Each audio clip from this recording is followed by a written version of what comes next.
No, vamos a esperar a que. Bueno, esperamos a que las demás hermanas se conecten para poder iniciar.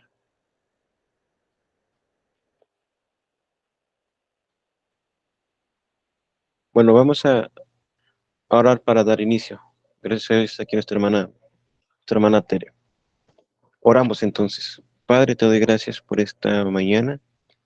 En tu grande y abundante misericordia nos permites estar por medio de este recurso de Internet. Señor, permite que nuestra oración llegue a tu presencia, Señor. Escucha nuestra petición. Deseamos realmente que tu bendición esté con nosotros, que tu presencia no se aparte de nosotros, mi Señor, y que al tomar tu palabra, Señor, podamos nosotros vivir, Señor, realmente lo que nos enseñes. Gracias te doy, Señor, y te suplico que guíes, Dios mío, el tiempo que hemos de estar aquí, Señor, conectados por medio de Internet, y que este material pueda ser de bendición para muchos otros hermanos. Mi Señor, gracias. En el nombre de Jesús, seas tú glorificado, seas exaltado en gloria, en poder, sea eh, nuestra vida honrándote, Señor, y evidentemente tratando con plena honra, Señor, tu palabra, tu nombre, y todo esto sea para la gloria de tu santa presencia, mi Señor, en el nombre de Jesús. Amén y amén, Señor. Bueno, hermanos, gracias a Dios por sus vidas. Qué bueno el poder estar conectados otra vez. Vamos a continuar con estas enseñanzas que estamos teniendo. Hoy particularmente vamos a tener una bastante interesante, o al menos creo yo que lo es. Vamos a tener una, bueno, por lo menos esta semana no vamos a ver acerca de Daniel, sino que vamos a ver una pregunta que nos hicieron, que pues sí es interesante en el sentido de que a veces hay versículos de la Biblia que generan conflicto en varias personas o en varios de nosotros cuando no tenemos, digamos, en cierta manera, los recursos para poder interpretar. Y evidentemente muchas de estas cuestiones vienen de argumentos que son contrarios o que tratan de desvirtuar a la Biblia. Entonces vamos a ubicarnos en un solo tema que tiene que ver con respecto a la pregunta que se deriva del pasaje de Éxodo 20:13. Ustedes saben que Éxodo 20 habla de los mandamientos que Dios estableció a la nación de Israel, y particularmente nosotros los conocemos como mandamientos que forman parte de una ley moral, y que muchos de ellos, o quizá podemos decir, todos tienen una aplicación hasta el día de hoy, porque muchas veces esos mismos mandamientos tienen su eh, mandamiento paralelo en el Nuevo Testamento. Entonces, en Éxodo 20, si quisieran buscarlo en sus Biblias, allí aparecen lo que conocemos como los 10 mandamientos. Y dice así la palabra: y habló Dios todas estas palabras, diciendo: yo soy Jehová tu Dios, que te saqué de la tierra de Egipto, de casa de servidumbre. Y empiezan a enumerar los mandamientos que ya los conocemos, incluso muchos los tienen en sus casas, en unos cuadros o de forma decorativa. Y empieza diciendo: no tendrás dioses ajenos delante de mí, no te harás imágenes de ninguna semejanza de lo que está arriba en el cielo, ni en la tierra, ni en las aguas, ni debajo de la tierra, no te inclinarás a ellas, no tomarás el nombre de Jehová tu Dios en vano, acuérdate del día de reposo, 6 días trabajarás y harás toda tu obra. Y en el versículo 13, bueno, el 12, honra a tu padre y a tu madre, pero el que quiero abarcar en esta ocasión es no matarás, una expresión bastante corta: no matarás. Es un versículo que evidentemente nosotros sabemos que eh, es algo terrible el matar a alguien o asesinarle o los homicidios, toda esta cuestión de la muerte, de la mortandad, pues evidentemente no es algo que es grato, es parte de la vida, pero ciertamente a veces para muchas personas es algo que no quisiesen tomar a consideración a lo largo de su vida, o tratan de evadirlo. Pero, ¿qué pasa cuando alguien asesina o mata a otra persona? Entonces, este, este versículo por sí mismo es el tema que vamos a tratar en esta ocasión, porque efectivamente muchas personas se cuestionan el hecho mismo de que en algunas circunstancias la muerte es pues ejecutada por el ser humano. Nosotros somos conscientes de que el matar a alguien evidentemente no está dentro de lo correcto, no está dentro de lo propiamente adecuado, que ninguno de nosotros, y evidentemente por causa de las legislaciones, de las autoridades, de las consecuencias, no matamos a las personas que nos desagradan. Está implícito en nuestro entendimiento de que matar a alguien es evidentemente pecado, como lo estamos viendo aquí desde la perspectiva bíblica y evidentemente desde la perspectiva de la legislación o digamos de una sociedad no es correcto. Es por eso que se persiguen a los delincuentes, a los que cometen este tipo de delitos.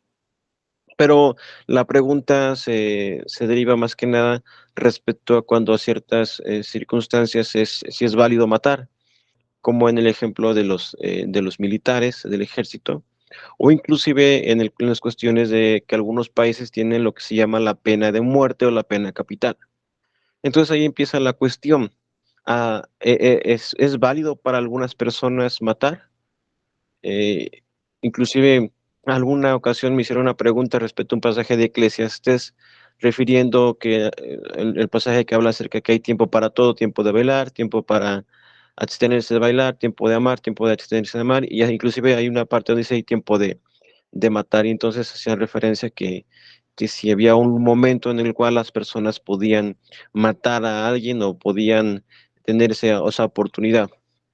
Y evidentemente tenemos que poder establecer todo en su contexto para, en definitiva, ir poniendo todo en toda la información que tenemos y evidentemente llegar a ciertas conclusiones que nos van a permitir dar una perspectiva bíblica y una correcta interpretación.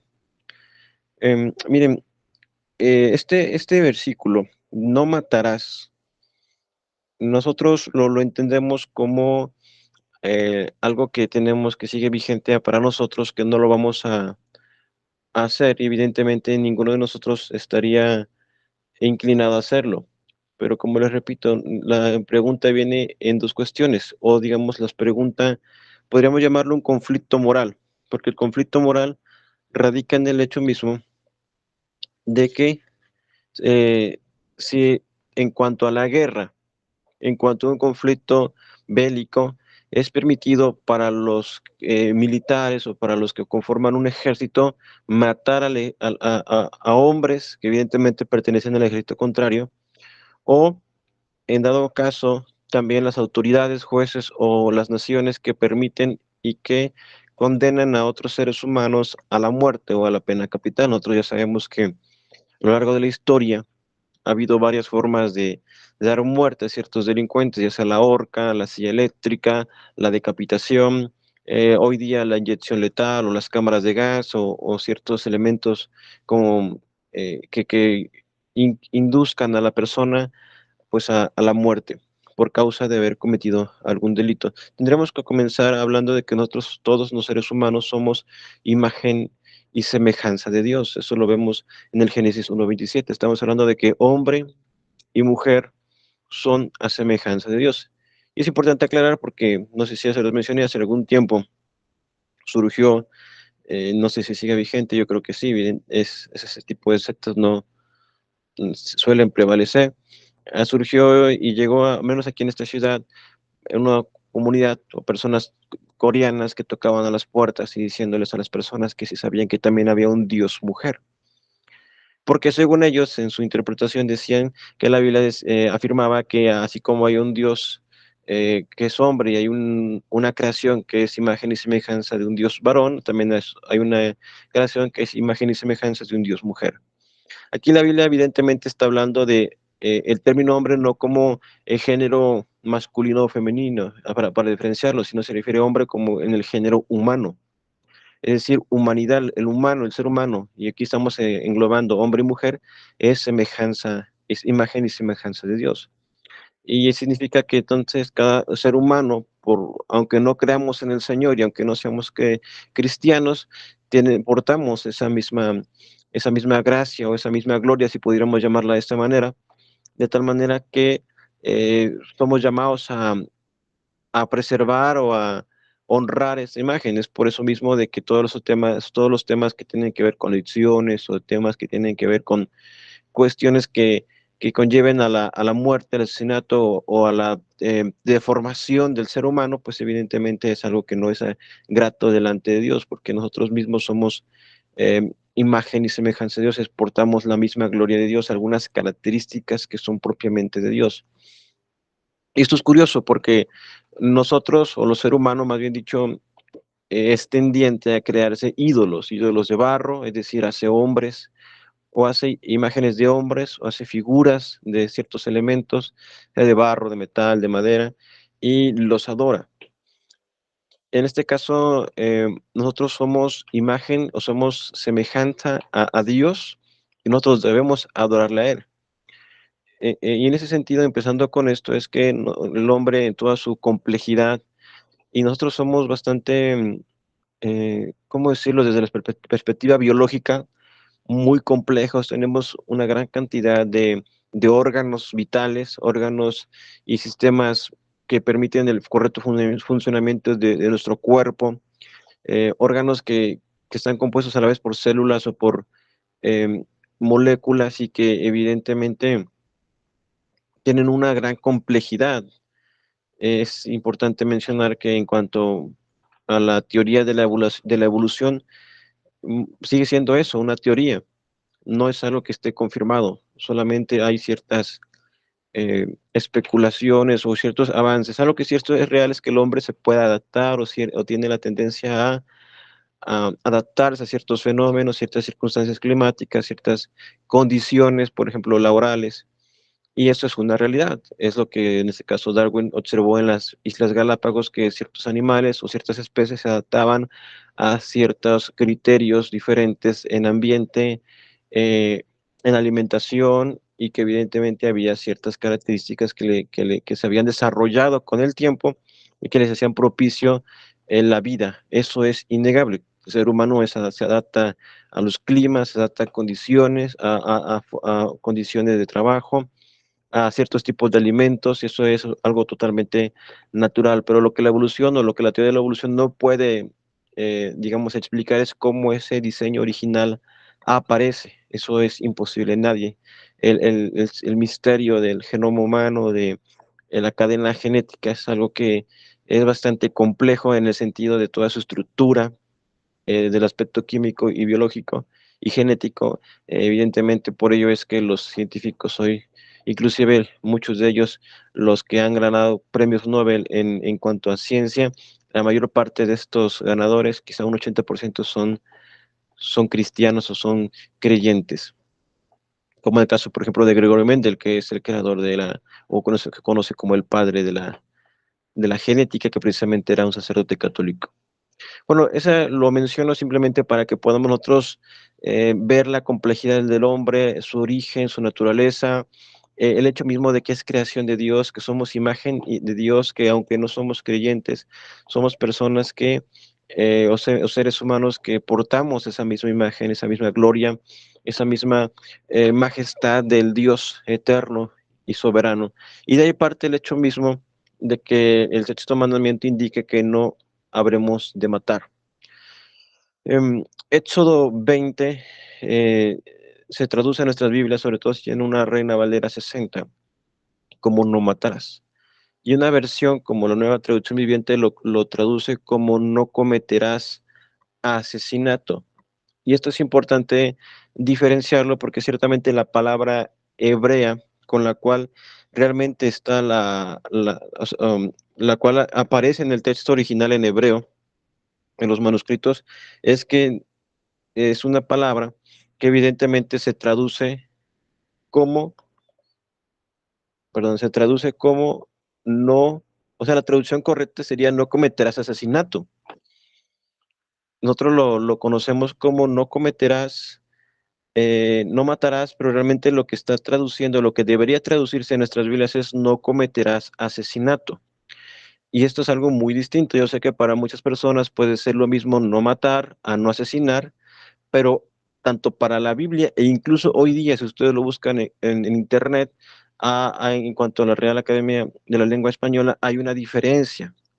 Básicamente, el asesinar, el matar, perdón, el matar es matar a un ser humano en una actuación o negligencia cuyo resultado es la muerte a una persona o de una persona. Es decir, este verbo se utiliza para matar animales, para matar, prácticamente se ocupa en ese sentido, pero matar a una persona puede ocurrirse de forma involuntaria. Inclusive la misma Biblia prevé esto mismo cuando alguien matase no por propia, no porque quisiera matarlo, sino de forma involuntaria, muchas veces en cuestiones de trabajo o en cuestiones cuando hay un accidente automovilístico, quizá podríamos mencionarlo. Las personas llegan a cometer situaciones en las cuales matan a otras personas de forma involuntaria. Es lo que nosotros conocemos como homicidio involuntario. No fue la voluntad mía el matar a alguien, pero ocurrió o inclusive puede pasar en alguna negligencia médica, por ejemplo. Ahora, asesinar, eso sí es diferente. Asesinar tiene que ver con una actuación premeditada y que evidentemente tiene la intención de acabar con la vida de otra persona. Entonces, cuando estamos viendo aquí el pasaje de no matarás, se refiere a que no habremos de, o que el ser humano, que el hombre, en este caso el israelita, no debía de asesinar a una persona de forma intencional. Como por ejemplo, David, en el segundo libro de Reyes, él de forma premeditada y de forma criminal, planificó la muerte de Urías y evidentemente ejecutó una orden y podríamos llamarlo que fue el autor intelectual, como hoy comúnmente se llama. Pero prácticamente él fue quien orquestó toda la situación y eso sí se llama asesinato. La misma Biblia preveía que cuando alguien asesinara a otra persona debía morir por causa de esa misma situación. Eso lo podemos ver si quieren ir, perdón, a Génesis 9. En la Biblia en Génesis 9, después de que Noé baja del arca, Dios le da ciertas parámetros, ciertas instrucciones, y entre una de ellas está esta precisamente. Lo voy a leer desde el versículo número 5. Dice, porque ciertamente demandaré la sangre de vuestras vidas de mano de todo animal, la demandaré, y de mano del hombre, de la mano del varón, su hermano, demandaré la vida del hombre. El que derramare sangre de hombre, por el hombre su sangre será derramada, porque a imagen de Dios es hecho el hombre. Es lo que les estaba mencionando, o partir de ello, de que el hombre es imagen y semejanza de Dios y por lo mismo debe ser su vida cuidada o preservada. Pero el hecho mismo, Dios está hablando a Noé de que cuando un hombre matare a otro hombre, la vida de este hombre tendría o sería demandada, es decir, moriría por causa de que mató a otra persona o sería condenado a muerte. El caso contrario, cuando una persona mataba de forma involuntaria a otra, no recibía ese mismo castigo, sino que recibía otro, otro, otra condena, en el cual muchas veces era llevado a una ciudad de refugio para que allí estuviera apartado. Pero ciertamente eso es lo que tenemos que notar para que podamos tener una respuesta a ese sentido, o bueno, comenzar a entender a qué se está refiriendo con no matarás. Ya quedamos o llegamos a conclusión de que realmente lo que me está llamando es a no asesinar y que ciertamente hay una diferencia entre matar y asesinar. No sé si hasta este punto tengan alguna pregunta o quieran levantar la mano, podemos considerar su pregunta, hermanos. Y si no, pueden decirme también si hasta este momento todo está claro. Creo que sí, ¿no? Dani, hermana Dani. Buenos días. Hola, hermana. Mi mamá, Giselle, me mandó el link de la reunión. No sé Sí, si yo también puedo preguntar. sí, evidentemente. Siempre que hay preguntas, inclusive a mí me gusta que pregunten porque da muchas veces apertura a que podamos ampliar los temas. Ok. Por ejemplo, la gente del ejército que sabe que en dado caso de que tengan que matar a alguien, lo van a tener que matar. ¿Eso cómo se considera? Aunque no quieran, pero lo tienen que hacer. Sí, O sea, sí, vamos a ir para allá, Dani. Pero partiendo de esto, ¿no? De que todo acto de matar, perdón, no todo acto de matar es asesinato. Y el conflicto entra, como bien lo preguntas, hermana, el hecho mismo de que hay un conflicto y de pregunta quizá, conflicto moral en el sentido de que qué pasa con la guerra, o qué pasa también con lo que conocemos que en algunos países se llama la pena de muerte o pena capital, donde las autoridades civiles ordenan que por ciertos delitos la persona que cometió ese delito debe morir. Eh, Tenemos que ver, hay tres perspectivas o tres formas de poder, o más bien dicho, tres formas en la cual los cristianos evangélicos, pretenden dar respuesta a esto. Una de ellas, o la primera podríamos llamarla, es el pacifismo. De tal manera que esta postura enseña o digamos en cierta manera hasta sustenta de forma bíblica, pues, por ejemplo, tomando un versículo como este, no matarás, al hecho mismo de que el ser humano no debe participar en conflictos bélicos. Y entonces ahí vemos, por ejemplo, a muchas personas de algunas ciertas agrupaciones o inclusive cristianas que deciden no participar en una guerra o se niegan a alistarse en el ejército, ¿no? Esta posición que se llama pacifismo bíblico es una postura en la que toman todos estos pasajes que tienen que ver con la pacificación, con que pongamos la otra mejilla, textos que son válidos, textos que son reales, que están en las escrituras y que evidentemente la tendencia del cristiano es estar en paz con todas las personas.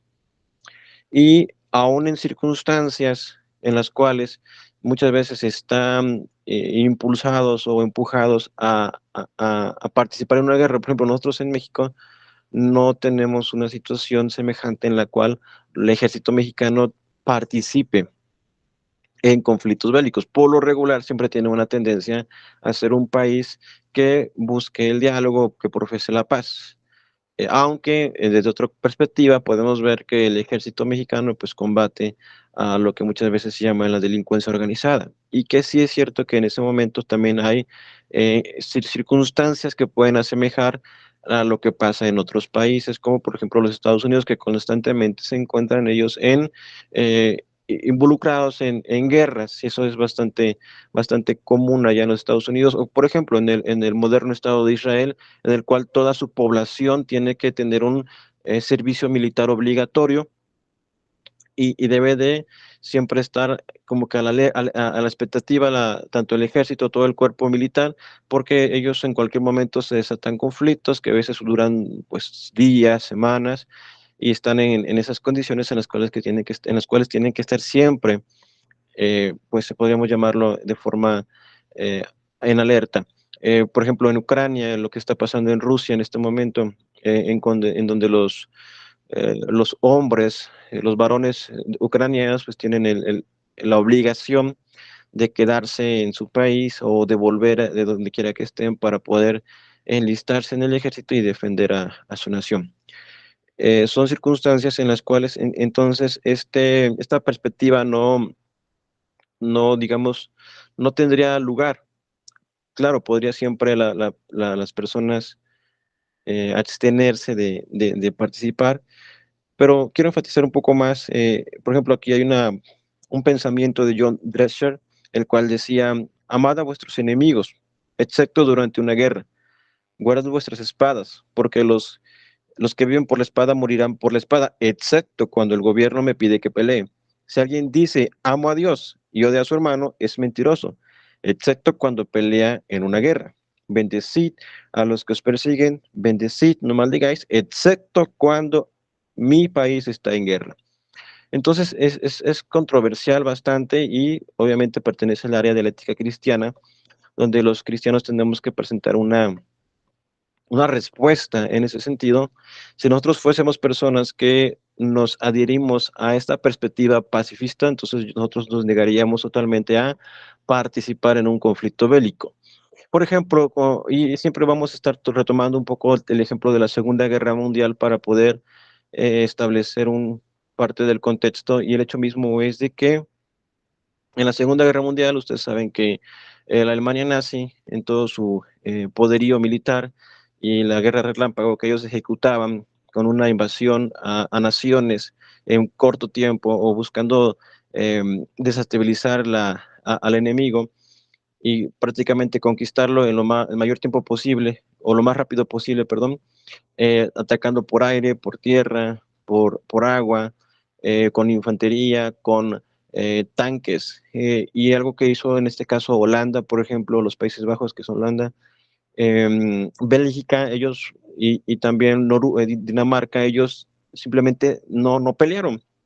Simplemente ellos dejaron que los alemanes entraran y no hubo muertos, ciertamente, o al menos no a un grado en el cual el gobierno presentase oposición a los nazis. En ese sentido, podríamos decir que ellos fueron el ejemplo del pacifismo. Lo que sí es cierto también es que pues, este enemigo común, que eran los alemanes, los nazis, evidentemente, venían con una intención de oprimir. Lo contrario, la segunda perspectiva que pueden tener los cristianos es un activismo cristiano, es decir, lo contrario al pacifismo, en el cual el ciudadano está dispuesto a enlistarse al ejército y pertenecer a las Fuerzas Armadas o incluso a la policía o cualquier corporación armada legal en el país, evidentemente y aún cuando la guerra sea injusta. Por ejemplo, en la Alemania nazi, en este caso, Hitler creó eh, una ideología en la cual fue nazificando a los ciudadanos con la intención de que toda la población, o a lo mejor la mayor parte de la población, estuviera de acuerdo con el hecho mismo de que ellos tenían derecho primeramente a desligarse de las consecuencias que tuvieron la Primera Guerra Mundial, donde ellos fueron pues castigados económicamente, culpados de las consecuencias de la Primera Guerra Mundial y restringidos en muchas áreas de su economía. En ese sentido, eso incentivó el hecho mismo de que un discurso como el de Hitler, donde trataba de regresar a los alemanes a las primeras posiciones del mundo, donde tratara de enfatizar de que ellos como raza aria eran superiores a las demás naciones o a las demás razas, eso incentivó el hecho mismo de que ellos tuvieran esa actitud.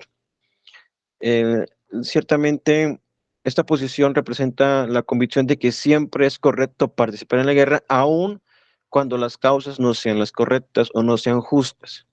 De aquí vamos a partir a la tercera posición, que es considerada la más idónea. Y en este caso estamos hablando de la guerra justa. En el caso, por ejemplo, de la Alemania, de otra vez de la Segunda Guerra Mundial, imagínense ustedes qué hubiese pasado si también Inglaterra y Francia hubiesen tomado la misma actitud de Bélgica y los Países Bajos. No sé, hermanos, quién quisiera preguntarse esto. Y esa es la primera, o la perspectiva que podríamos llamarla la más, en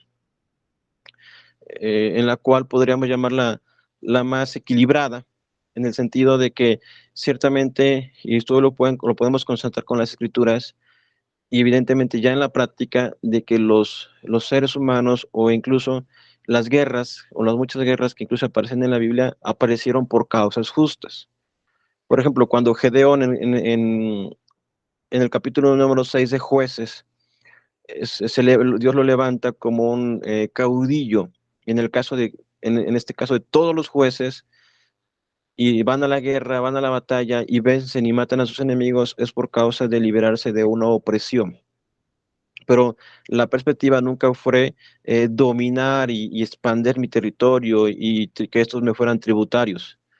Si tomamos el ejemplo de la Segunda Guerra Mundial, el primer ministro Chamberlain del Reino Unido, con su homólogo también de la República Francesa, firmaron el Pacto de Múnich en 1939 con la intención de que Hitler pues no continuara más con esas intenciones bélicas, en la cual mostraron de cierta manera una actitud, hasta podríamos llamarlo cobarde, porque hay una frase muy, muy buena, y no sé si ustedes sean seguidores o hayan visto un poco acerca de Winston Churchill, que fue posteriormente el primer ministro del Reino Unido cuando ya estalla la guerra. El primer ministro anterior, Chamberlain, y el francés también firmaron este pacto de Múnich, donde Alemania se anexaba o reconocían que se anexara Austria y se anexara la región de los Sudetes, con la intención de que entonces Alemania pues desistiera de una guerra. Esto deriva de que Winston Churchill dijera esta frase: os dieron a elegir entre el deshonor o la guerra, elegisteis el deshonor y tendréis la guerra. A lo que se refería Winston Churchill es que los gobernantes, en este caso los que tenían la representación de sus países, como en este caso Reino Unido y Francia, fueron en cierta manera, prefirieron ser el deshonor, o prefirieron mostrarse pues pacíficos o mantener esa bandera del pacifismo, pero lo que eso propició alimentar mucho más el hambre de la Alemania. A lo que vemos que si los gobiernos de Francia o de Reino Unido hubiesen ejercido cierto otro tipo de presión con la intención de frenar el avance, otra cosa hubiese sucedido. Hay otra frase también de Edmund Burke, la cual dice: lo único que necesita el mal para triunfar es que los hombres buenos no hagan nada. Se les repito, lo único que necesita el mal para triunfar es que los hombres buenos no hagan nada. A lo que voy con todo esto es que va a haber momentos cuando la guerra va a ser legítima y va a ser una llamada guerra justa, y en ese momento es el hecho mismo de que la Biblia llama a las personas a combatir. Y por eso es que hacía la diferencia primera, en que cuando la Biblia me está llamando no matarás, me está diciendo a no asesinar deliberadamente a otra persona. Pero ese mismo verbo no se ocupa cuando se habla de guerras o de conflictos entre las naciones. Y lo mismo ocurre en el sentido cuando la Biblia en Romanos 12 y también en Primera de Pedro, capítulo 1, nos habla de que las autoridades o los gobiernos civiles están puestos para establecer juicio y para ejercer, en este caso, o para llevar la espada. Les voy a pedir, si quiere, que vayamos allá para poder ir precisamente a lo que la Biblia nos dice. Primeramente vamos a leer a Romanos 12:1. A lo que quiero llegar con todo esto es que un soldado, cuando está en el ejercicio de su función, él es un funcionario del gobierno y evidentemente está en función para ejercer, si es que fuese necesario en ese momento, el acto de matar a otro ser humano, pero no lo hace simplemente por el hecho de querer acabar con su vida, sino lo hace en defensa o buscando actuar en este caso, como lo que es una autoridad. A ver, déjenme ubicar este versículo, es Romanos 12.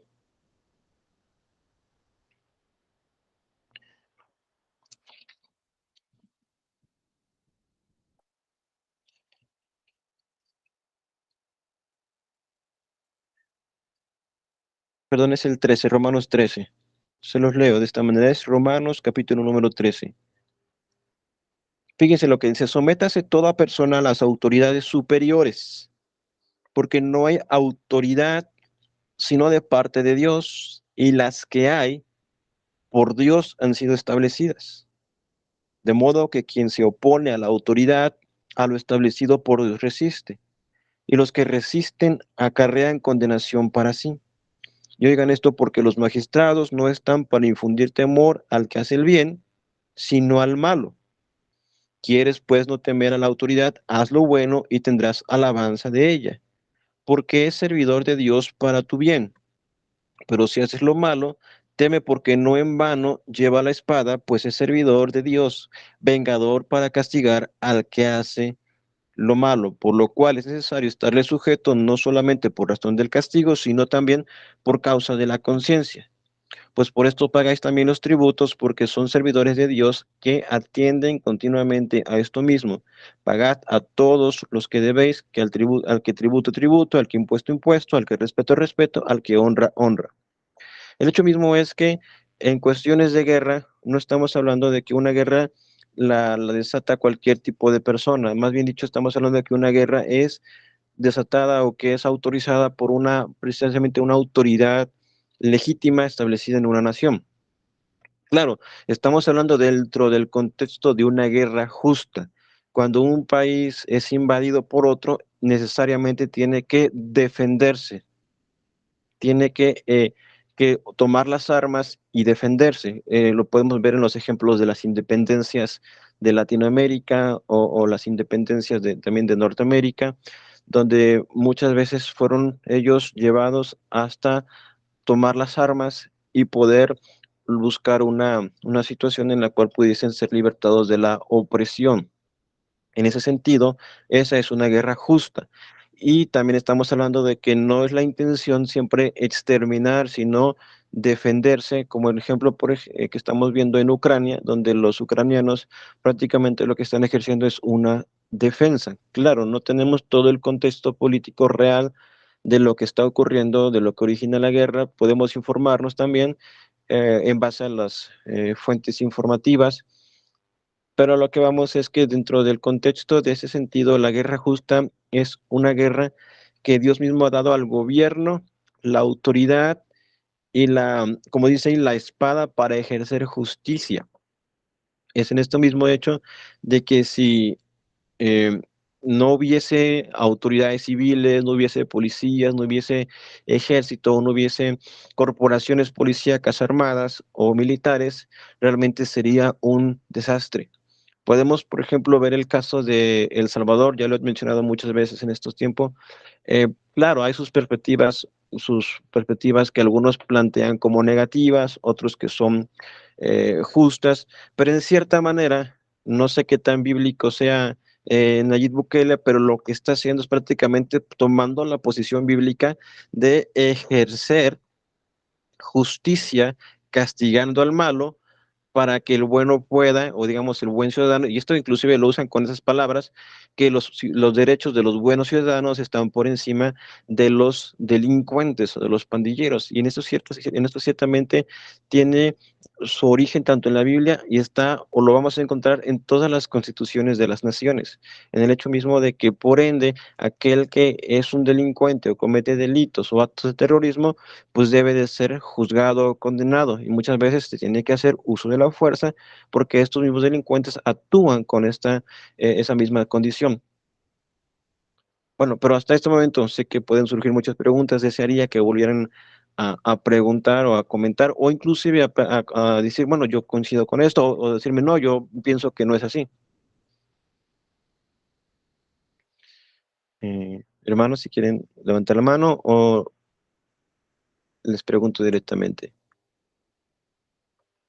O hermana Dani, si ha seguido la secuencia. No sé si hubo respuesta a tu pregunta. Pues creo que sí.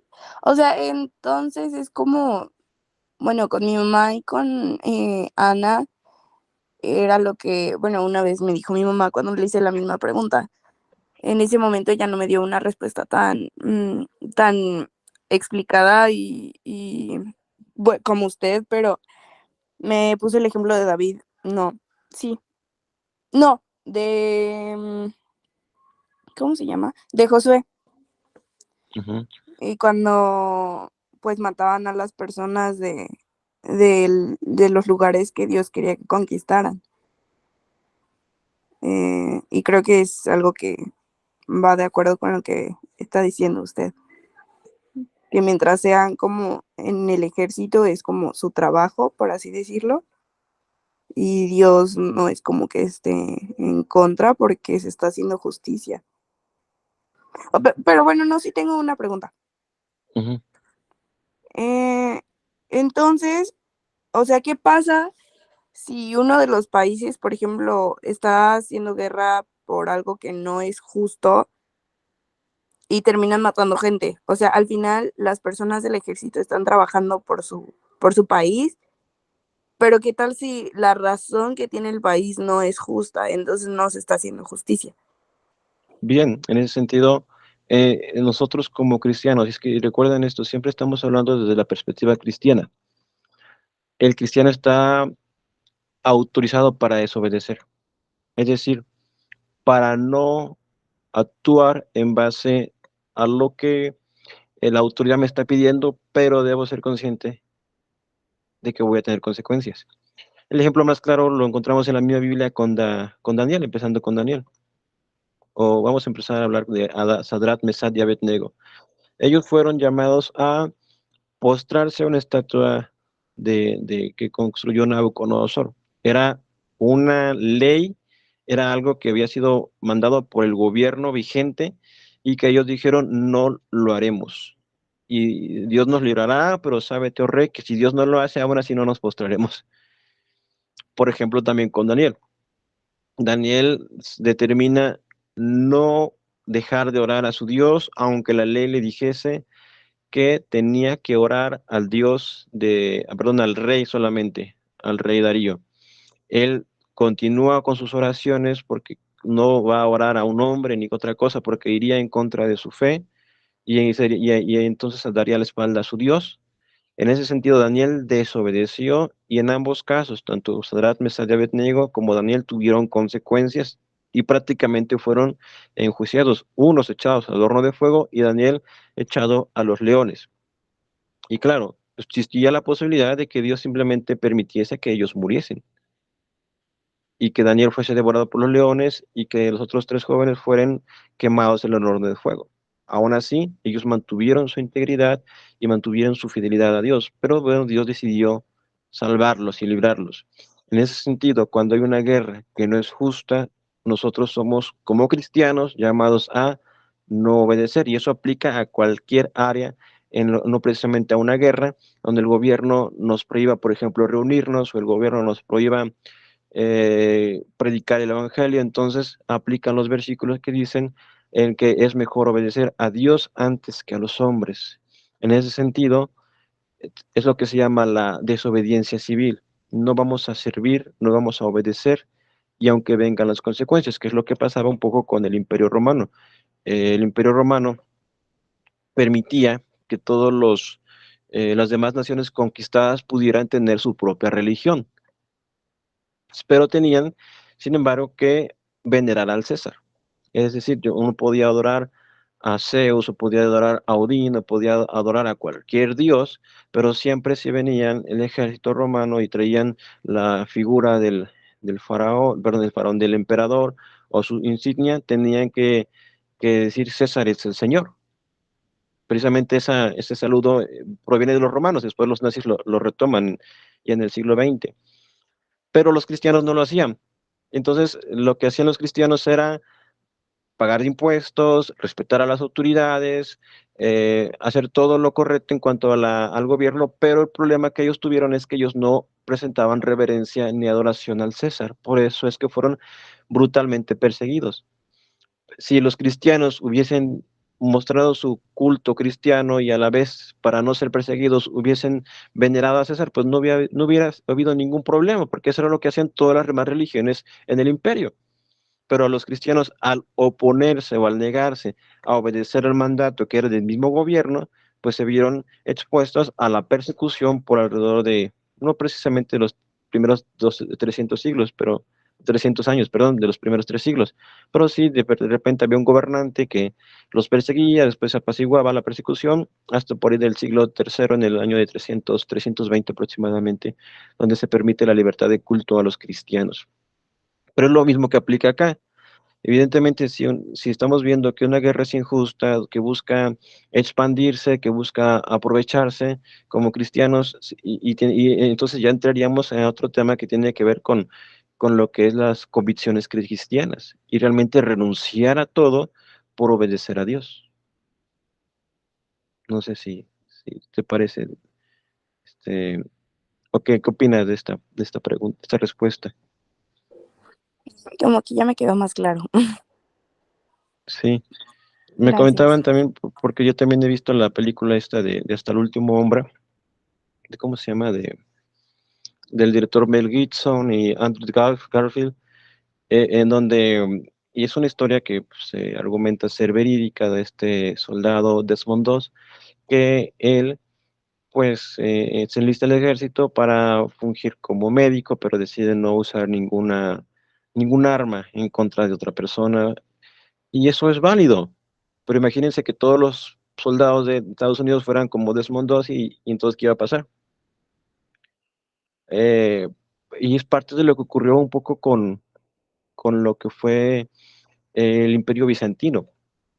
El Imperio Bizantino es un imperio que fue el Imperio Romano de Occidente, de que se enmarca la caída del Imperio Romano de Occidente y da inicio a la Primera Guerra, perdón, a la Primera Guerra, a la Edad Media, perdón.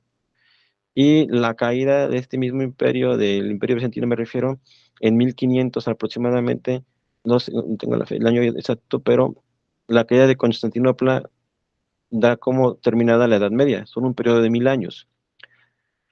Es una época en la cual se crearon muchos monasterios, muchas personas o jóvenes dejaron la vida normal para ir a los monasterios, a los conventos, y cuando los otomanos, el Imperio Otomano empezó a crecer y a conquistar territorios.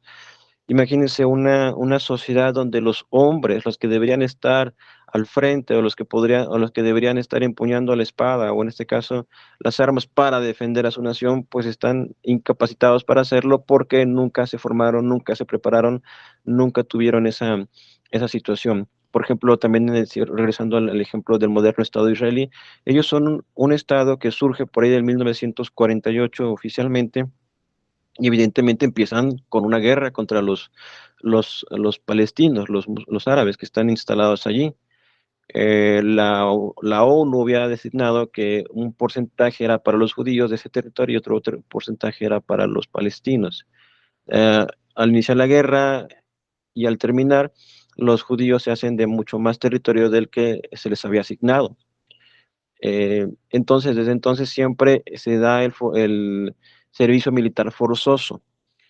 Y a lo largo del siglo XX, inclusive a principios del siglo XXI, ha habido muchos conflictos, como la Guerra de los 6 Días, la Guerra del Yom Kippur, los conflictos que recientemente podemos ver quizá meses atrás o años atrás en los noticieros, en la Franja de Gaza, y donde inclusive los israelíes toman o forman una especie de mecanismo de defensa, la cúpula de hierro para estar constantemente alerta, defendiéndose, porque los países vecinos constantemente, en cualquier momento, pueden estar atacando o inclusive es bastante frecuente. Tienen que estar creando capacitación, formación de equipo, militares que estén en esa situación. Por eso mismo es que, por ejemplo, nosotros en nuestro país se llama Secretaría de la Defensa Nacional. Entonces, cada país tiene ciertas eh, designaciones para su ejército, pero sí, estamos hablando de dos cosas. La guerra justa me autoriza, o más bien dicho, me llama a cumplir con mi función como ciudadano o como militar, a servir a mi país, evidentemente, porque está en juego pues la estabilidad, y porque también el gobierno mismo está autorizando o está impulsando a que se realice esto. Pero en caso contrario de como plantea nuestra hermana, sea una cuestión injusta, que queremos solamente, si podríamos mencionar, la guerra de México estadounidense, donde los estadounidenses lo que quisieron solamente fue apropiarse más de la mitad que en ese momento era el territorio mexicano. Se apropiaron de lo que es Arizona, Nuevo México, California, muchos estados bueno, muchos de los que hoy son estados de la Unión Americana. incluido también Texas. Las razones por las cuales ellos iniciaron la guerra fue para apoderarse de todos los territorios. Y evidentemente, incluso lo pueden investigar, Abraham Lincoln, que en ese momento era ya un político, pero no era presidente, estaba en desacuerdo con esa guerra. Y fue un opositor a esa guerra, y por mostrarse en oposición a esa guerra, es que él se le frustra un poco por un tiempo su carrera política, porque estaba entonces en contra a lo que el presidente de momento estaba impulsando, que es lo que se llama la doctrina Monroe, que se basaba en que era América para los americanos y que los americanos podían tomar parte del territorio que ellos quieren, que prácticamente a veces ha sido, o muchas veces ha sido la tendencia de los norteamericanos a ir, crear conflictos, pero con intereses políticos o financieros. Entonces son dos perspectivas. Cuando haya una guerra justa para defender a mi país, tenemos entonces que luchar porque la Biblia misma nos llama a eso, porque el militar estaría entonces no asesinando, estaría ciertamente quizá matando, pero no con premeditación. Y evidentemente también la Biblia establece el hecho mismo de que en Deuteronomio 20, de que el pueblo de Israel tenía ciertas reglas o leyes en cuanto a la guerra, y la primera de ellas era ofrecer la paz. Por ejemplo, en el caso de Jericó, Josué, nosotros podemos darnos cuenta que cuando Josué manda a los espías, lo que está ocurriendo aquí es que Rahat la ramera, ella tiene conocimiento del Dios de Israel, y ella lo dice: todos sabemos que el Dios de ustedes es el Dios que avergonzó a Egipto, del Dios que abrió el mar en dos, o que ha hecho grandes maravillas con ustedes. Y la gente sabe que ustedes van a tomar posesión de esta tierra. Si toda la gente lo sabía y el gobierno lo sabía, ¿por qué no rendirse ante los israelitas? Aquí la situación está que ellos resistieron y se opusieron a que Israel entonces tomara posesión de la tierra. Pero si durante esas vueltas que quizá dieron los israelitas, el rey de Jericó hubiese rendido la ciudad, pues evidentemente no hubiera habido ninguna de estas condiciones. Entonces, noten cómo cuando analizamos los pasajes con mayor detalle, evidentemente desde una perspectiva de una correcta interpretación, podemos ubicar que realmente no es que Dios sea el Dios malvado y perverso que destruye y que mata a todas las personas. Bueno, por lo menos el del Antiguo Testamento. Porque a veces personas crean una separación, dices: no, es que el Dios del Antiguo Testamento es malo, vengativo y perverso, y el Dios del Nuevo Testamento es un Dios de amor, un Dios de misericordia. Pero la Biblia a mí me afirma que Dios es inmutable, que el mismo de ayer es el mismo de hoy. Y noten cómo el Antiguo Testamento se escribe en muchísimas generaciones, y el Nuevo Testamento se escribe solamente en una generación. Y es que el Antiguo Testamento deja ver, si nosotros quisiéramos ver la paciencia de Dios, la misericordia de Dios, el Nuevo Testamento nos lo dice que Dios es así. Pero ¿dónde lo vemos en ejemplo? Lo vemos en el Antiguo Testamento, en un Dios que es paciente, que espera, que tolera y que soporta hasta cierto punto, pero que después de ese límite, entonces tiene que ejercer justicia.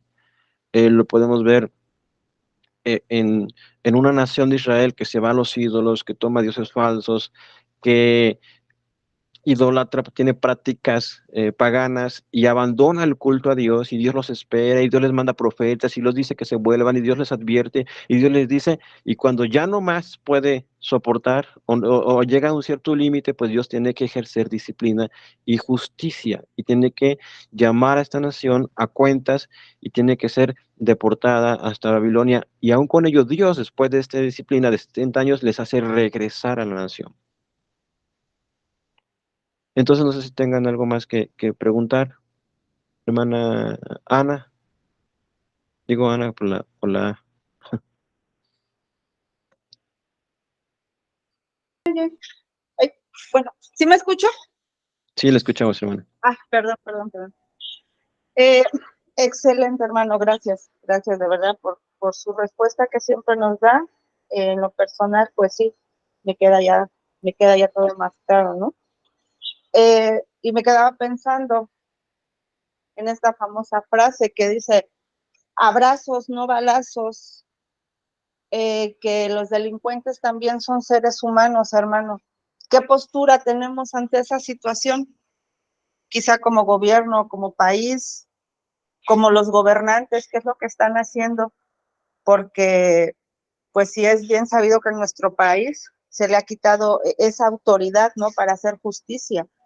Lo tomo por lo que usted nos está diciendo, ¿no? Que dice que un soldado es funcionario del gobierno y que la espada es para ejercer justicia. Entonces ya no se les permite que por decirlo así, ¿no? Al que hace mal o el que es delincuente, ya no se le puede tocar de cierta manera. ¿Qué nos puede decir al respecto? Es que, bueno, nosotros estamos en una sociedad, sobre todo, ya no hablando bueno, no hablando solamente de México, en donde todos tenemos que quedar bien con todos, o al menos el gobierno tiene que quedar bien con todos. Eh, este gobierno es un gobierno de tendencia de izquierda, y no porque sea precisamente eso, pero sí, al fin y al cabo, muchas veces los gobiernos lo hacen aunque sean de izquierda o de derecha, o de centro derecha, o de centro. Pero sí es cierto también de que al ser un gobierno izquierdista tiene una tendencia a mostrar aparente tolerancia hacia ciertos grupos que según dicen ser desfavorecidos, como en el caso de los homosexuales, de las mujeres, en cuanto a las agrupaciones feministas, movimientos de LGTBIQ, em, los transexuales, pero más que nada están inclinados a la propagación de estas ideologías y también a la vez lo que interfieren ahí son los derechos humanos, que defienden tanto a estas agrupaciones y defienden también a los delincuentes y defienden o buscan precisamente eso, ¿no? Que todos los humanos tengan, bueno, eso es lo que sería en, en el texto, ¿no? Que sean iguales. Pero más que nada, toda esta situación está creando una situación de desigualdad. A lo que voy, estas aparentemente estrategias o leyes que buscan la igualdad, la equidad, realmente lo que están generando es más desigualdad y más violencia y más conflictos. El feminismo no ha resuelto el problema de las mujeres. Por ejemplo, inclusive esta otra definición. Feminismo, si una mujer muere, bueno, la matan o dicen es que fue un feminismo, pero feminismo, la definición de feminismo es una mujer que es asesinada por el hecho mismo de ser mujer. Pero las mujeres no a todas las matan por ser mujeres, las matan porque a veces están en otras circunstancias, no sé, quizá estaban involucradas en actos delictivos, quizá fue un accidente, quizá fue involuntario, quizá porque en el momento, no sé, de la ira, pues explotaron y hubo una pelea, no sé. Pero aquí es que encasillan en todo que feminismo es aquello que todas las mujeres que las matan en las noticias es que fue un feminicida y el feminicida es este. Pero feminicidio es, definición, aquella mujer que es asesinada por causa de ser mujer. Y hasta ahorita pues no hay hombres o personas que abiertamente digan voy a salir a la calle, voy a buscar a la mujer porque la quiero matar porque es mujer. Puede que haya los casos, pero no es el común denominador. Em, y en ese sentido, al brindar o buscar aparentemente los derechos de los delincuentes también, pues están limitando a la autoridad para poder ejercer la justicia.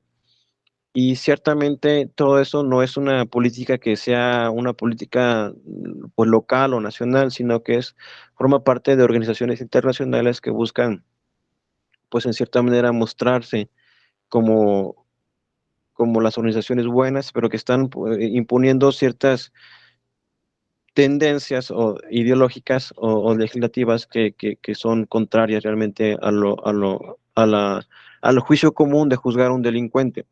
Otra vez regresando al caso de El Salvador, es una nación que en este momento está siendo muy vista, está la gente volteando a ver y está siendo criticada por las organizaciones internacionales, que está oprimiendo, que está pasando por alto los derechos de los ciudadanos, está violentando, está arrestando gente que no tiene nada que ver.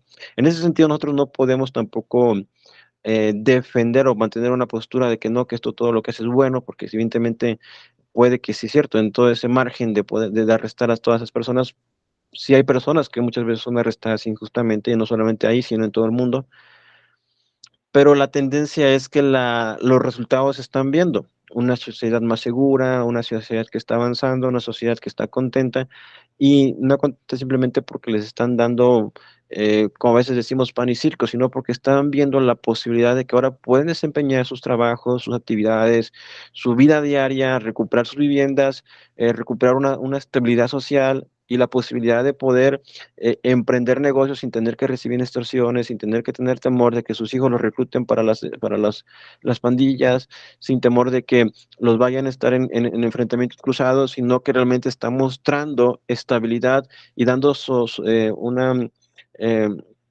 estabilidad precisamente a toda la sociedad, en este caso de El Salvador.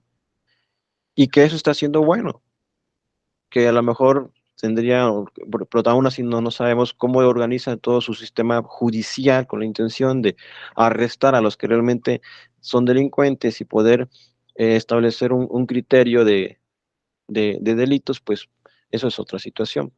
Pero por lo menos, en cierta manera, está mostrando un camino para acabar con la delincuencia, algo que pues muchas veces dicen que es imposible, que no se puede.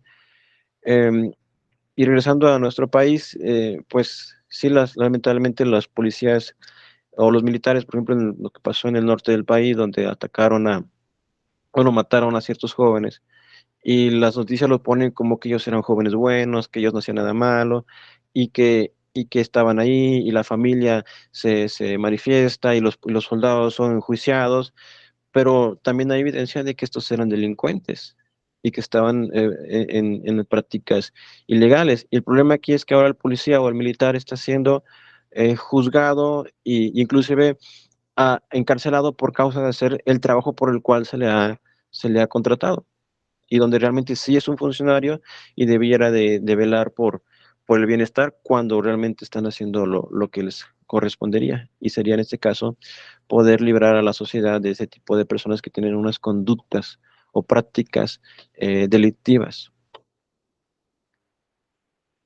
Pero son temas bastante, bastante complejos. No sé, hermana, ¿tiene algo que quisiera comentar usted? Muchas gracias, hermano.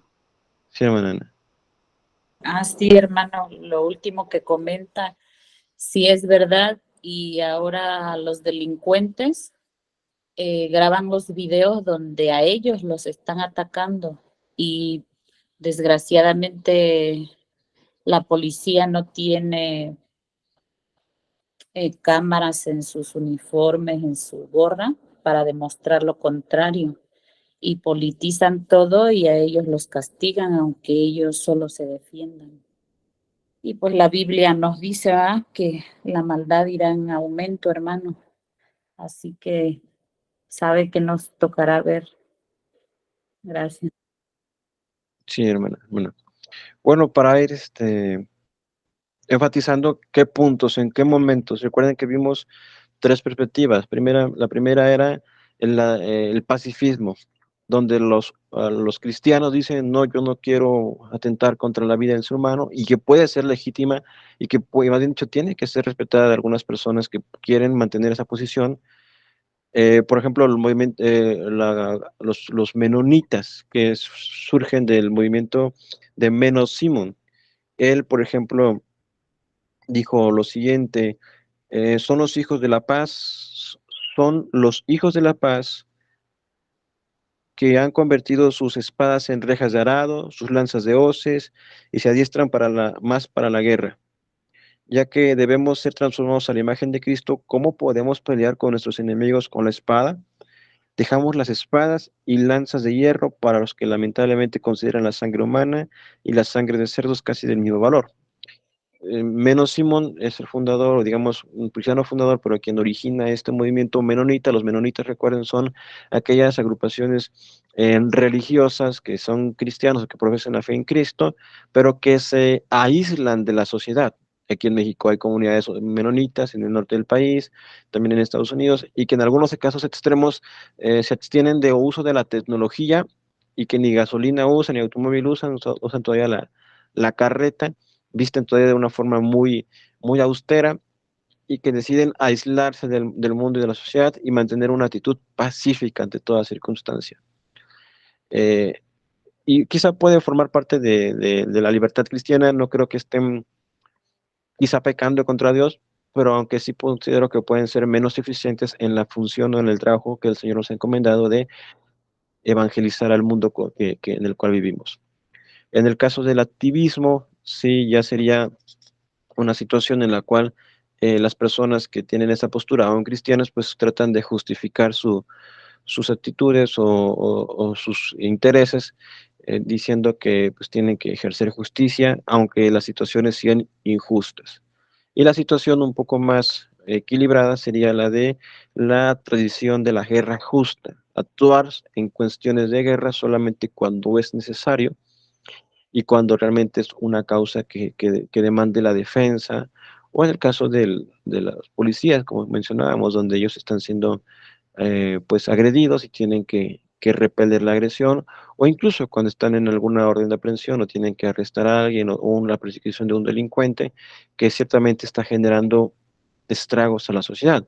Y es bastante uso creo que de la lógica, ¿no? Que las autoridades, en este caso policíacas o militares, al arrestar a un delincuente, pues creo que es mayor beneficio eso que, que simplemente por amor y paz estén dejándoles que actúen como quieran, que más que nada, a veces inclusive, y recordando quizá al presidente con esos abrazos y no balazos, o amor y parece un tipo hippie. No digo que lo sea, sino que a veces la frase, eh, y a veces también las personas quieren poner a Dios como de ese tipo, un Dios amoroso, un Dios que sí es amoroso, pero un amor más como tipo hippie, donde no hay justicia, donde el amor de Dios no va de la mano de su justicia. Recuerden, Dios es amor, pero a la vez es un Dios justo, eh, un Dios que va a ejercer justicia, pero no simplemente porque de forma eh, opresiva o dictatorial, sino más bien dicho, va a ser paciente, misericordioso y compasivo, pero va a haber cierto momento donde va a haber disciplinas y consecuencias a causa de todo ello. Hoy nosotros tenemos la oportunidad de poder predicar el Evangelio, anunciar las buenas noticias y de que las personas puedan venir al arrepentimiento y fe por medio de Jesucristo. Pero una vez o sea, que el Señor venga o que nosotros muramos, pues ya no habrá oportunidad para nada de eso. En ese sentido, Dios muestra su amor para con la humanidad y siendo paciente y dando a su Hijo y dando predicadores y dando mensajes y advirtiendo y llamando la atención y a veces disciplinando, pero cuando ya el hombre definitivamente llega a un cierto grado, ya es prácticamente imposible. Realmente, misma Biblia afirma de que Dios los entregó a pasiones, a, pues a una actitud de depravada o de corrupción, por esa misma búsqueda de negar a Dios y buscar, en este caso, con su propia sabiduría, la sabiduría humana. No sé, algo más que quieran preguntar, hermanas, algo que quieran preguntar, hermana Daniela, hermana Ana, hermana Tere. No, muchas gracias. Bien, Gracias, hermano. En lo personal me queda muy claro. Gracias. bien. Sí, hermana Tere. No, hermano, todo claro, gracias a Dios.